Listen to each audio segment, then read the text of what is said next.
E para a gente aprofundar um pouco mais sobre esse tema, nós convidamos o psicólogo Valdemir Lima, que é especialista em neuroaprendizagem e neuropsicopedagogia. Ele já está aqui com a gente. Seja bem-vindo aqui ao Vida Saudável. Obrigado.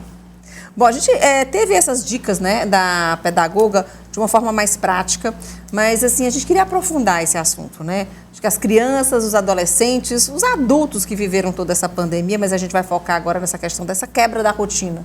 Todo mundo ficou sem rotina e os alunos também. Por exemplo, eu sou mãe de um adolescente e ela assistia aula de manhã, às vezes assistia à tarde, dormia mais do que tinha que dormir. E agora está voltando com essa atividade, né, com a aula presencial e está sentindo muito mais dificuldade. Parece que tudo está mais difícil. Eu queria que você comentasse um pouco sobre isso. Quais foram os prejuízos, né, para essas crianças que perderam essa rotina? Sim. Um ponto que a gente tem que levar em consideração, né, como a gente estava conversando, que as estratégias de enfrentamento que uma criança e um adolescente têm referentes aos danos da pandemia são diferentes da gente como adulta, né? A gente pensa assim, eu sou um adulto, eu trabalho, eu estudo, eu tenho a minha família, a minha vida é composta sobre vários aspectos. Um estudante, uma criança, a escola representa muita coisa, às vezes até 90% do tempo da criança, o que ela pensa, né? Quando gera um impacto na questão da escola, para ela esse impacto é muito grande, representa muita coisa na vida dela. Aí ela não tem essas certezas de como é que vai ser a escola, como é que vai ser quando eu chegar lá, como é que vão ser as provas, como é que vai ser o relacionamento. Essa incerteza, né, que gera essa ansiedade nas crianças, e a ansiedade prejudica a aprendizado, né? Você acha que o maior prejuízo desse momento pandêmico para crianças e adolescentes, principalmente com essa quebra da rotina, foi a ansiedade? Foi que chegou a ansiedade? É uma ansiedade maior? Sim. A ansiedade ela já existia, né? Principalmente adolescentes. Eu estou preocupado com o Enem, eu estou preocupado com a minha performance, ela já existia. Com a pandemia, ela foi potencializada, né? E a ansiedade é apenas um dos aspectos, né? O que a gente está conseguindo medir agora. Os danos que vão ocorrer no futuro, né? Que a gente vai conseguir medir só no futuro, nos próximos acontecimentos, nos próximos anos, é que a gente vai entender... Nas próximas fases da vida, né? A dimensão dos impactos que a quarentena vai gerar sobre as crianças, né? Principalmente. Bom, e quais são as dicas, assim? Outra coisa que eu queria falar com você é sobre essa questão da proporção. Por exemplo, uma criança de 8 anos, que está aí, já são 2 anos de pandemia. Então, a pandemia representou 1/4 da vida dela, né? Esse impacto é maior? Esse impacto é extremamente maior, né? Crianças, por exemplo, que estão na idade de aquisição da linguagem, né, 3 anos a 7 anos, que elas estão aprendendo ali, que a gente chama a neuropsicopedagogia de janela de linguagem, se ela tem alguma perda nessa época, essa perda ela vai reverberar sobre toda a vida acadêmica dela, né? Ela vai ter danos que vão aparecer durante toda a vida dela.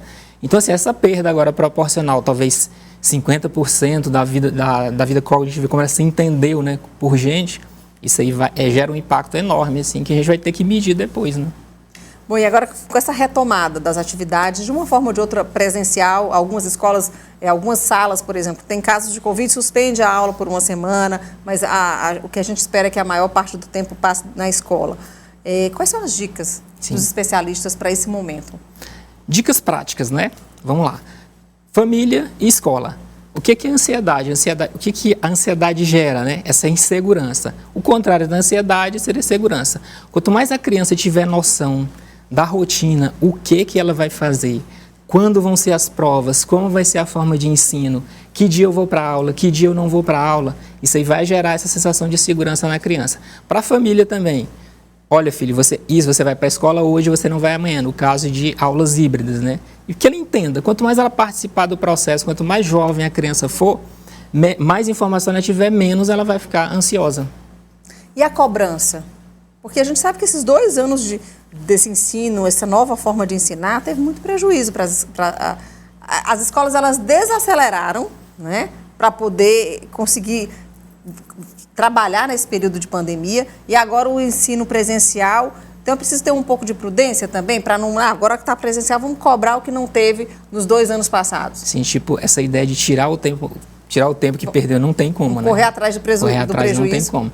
E é uma coisa que não somente as escolas precisam fazer, a sociedade inteira precisa fazer.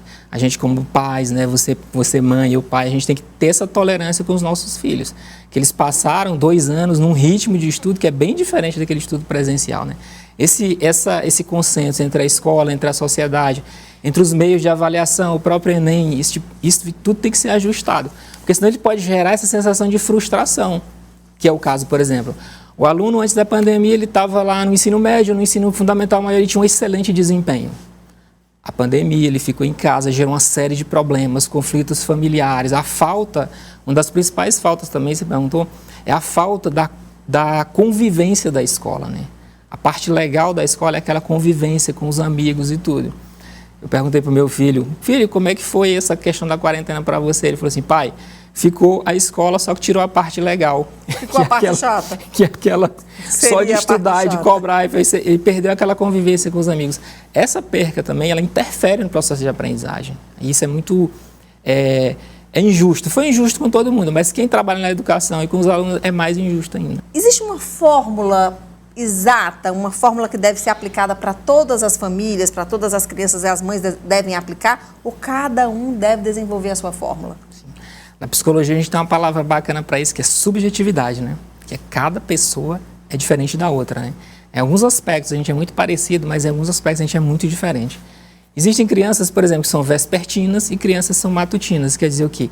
Crianças que funcionam melhor pela manhã e crianças que funcionam melhor no período da tarde. Alguns países mais desenvolvidos da Europa, eles têm testado isso. As crianças do ensino fundamental menor, que seria aqui no Brasil, elas são levadas para a escola em horário X. Os professores estão treinados para identificar que hora essa criança funciona melhor, que hora ela precisa ter aula de matemática, que hora ela precisa ter aula de artes, por exemplo. Aí eles ajustam isso à biologia da própria criança. Se eu tenho filho, meu filho funciona melhor pela manhã, não adianta eu colocar ele numa escola à tarde. Ele vai aprender, porque o cérebro humano é uma máquina de aprender. Ele aprende, ele se adapta. E quando está jovem, então aí que ele aprende rápido, aí, né? Que ele vai, só que ele vai se desenvolver. Só que o potencial que ele alcançaria, por exemplo, estudando no turno da manhã, seria infinitamente maior, né? Isso é importante até para filhos, para irmãos, né? Às vezes você tem uma rotina, você quer criar uma rotina para o seu filho mais velho, para o outro filho. Cada um deve ter sua rotina diferenciada, né? Sim. Se der certo as duas juntas, ótimo. Mas se não funcionar... Recado para os papais e para as mamães. Não comparem os filhos. Cada filho é diferente. Mesmo os filhos criados no mesmo lar, recebendo a mesma educação, até filhos gêmeos, eles são diferentes. Cada um tem um ritmo de aprendizagem, cada um tem ferramentas que ele usa. E isso traz um resultado melhor. Se a gente colocar todo mundo numa vala comum, lá, trazendo o mesmo modelo, você não vai ter o mesmo resultado. Bom, Valdemir, eu acho que esse é um desafio para os pais, realmente, você não comparar. É um desafio que tem que ser diário, né? Você acaba dizendo, mas seu irmão fez isso, mas sua irmã fez aquilo. Né? É difícil. Mas assim... Já está dizendo, é um indivíduo, né? É individual. É um indivíduo. Assim, quando você começa a olhar para ele e pensar assim, para onde ele vai, quais são as preferências dele, o cérebro, para ele aprender, ele precisa de um neurotransmissor que chama serotonina. Não que ele não aprenda sem, mas com a serotonina ele aprende mais. Quando ele está se sentindo bem, ele está fazendo uma coisa que ele gosta, ele está desenvolvendo alguma atividade que gera prazer. Né? É o hormônio do prazer, exatamente. A gente pensa assim, aprender de forma dura, você aprende. Porque o cérebro, como eu disse, é uma máquina de aprender. Mas com serotonina, ele aprende muito mais rápido. Então, aprende quando faz algo que lhe dá prazer. Que lhe dá prazer, exatamente. Bom, para a gente finalizar aqui nosso bate-papo, é a questão do sono. Sim. Porque essa história da quebra da rotina mexeu muito com o sono das crianças, né? Deve ter um horário para dormir realmente, para poder render mais, para essa rotina. O horário de dormir tem que estar na rotina? O horário de dormir tem que estar na rotina. Porque o cérebro da criança e do adolescente, ele cresce quando ele está dormindo. Ele forma novas conexões, né? Essa sequência de aprendizagem, sono, é muito importante. Até em escolas primárias, né, de educação do ensino fundamental menor, aquele cochilo durante o dia, já tem pesquisa que comprova isso, que aquele cochilo, ele ajuda a fixar a memória. Os pacientes adolescentes que eu converso, eu falo assim, cara, você tem que dormir.